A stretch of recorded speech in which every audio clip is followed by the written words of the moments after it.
Great. As Ben mentioned, Sweep is a visual workspace to accelerate Salesforce management and optimization.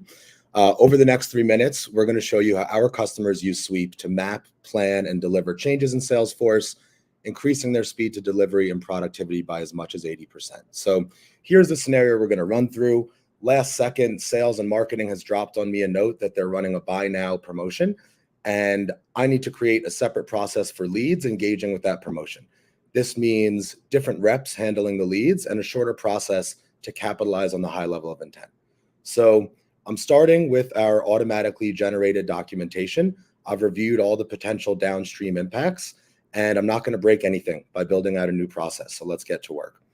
My first step here is creating a new record type on the lead object to feed these leads into. So we're creating that record type, and now we're going to define our steps, our lead statuses. First, we'll start with MQL.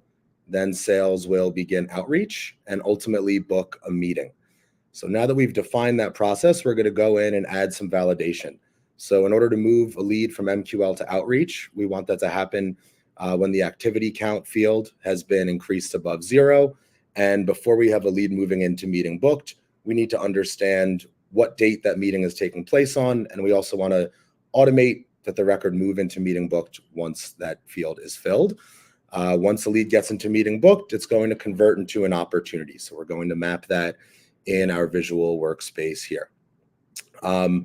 Great. Okay, so now that we've defined our process, let's define the team of users that are going to get round robined all of the leads that get created. So first thing we'll do is define our group of users who are going to be set up to receive leads in a round robin fashion. So typically our SDRs are the ones that are handling inbounds, but here we're going to select 3 account executives because we want to treat these high intent leads a little bit separately.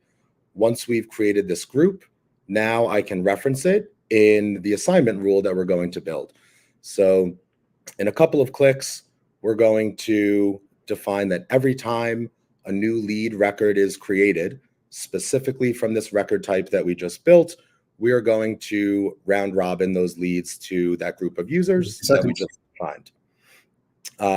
Finally, because these are high intent, can't have anything slipping through the cracks, we're going to automate a Slack notification that goes both to the end user that received that lead, as well as a channel we set up to monitor SLAs and follow-up. Now that we have everything built and defined, we're going to navigate back into our canvas, and we are ready to deploy to a sandbox and begin testing. All right.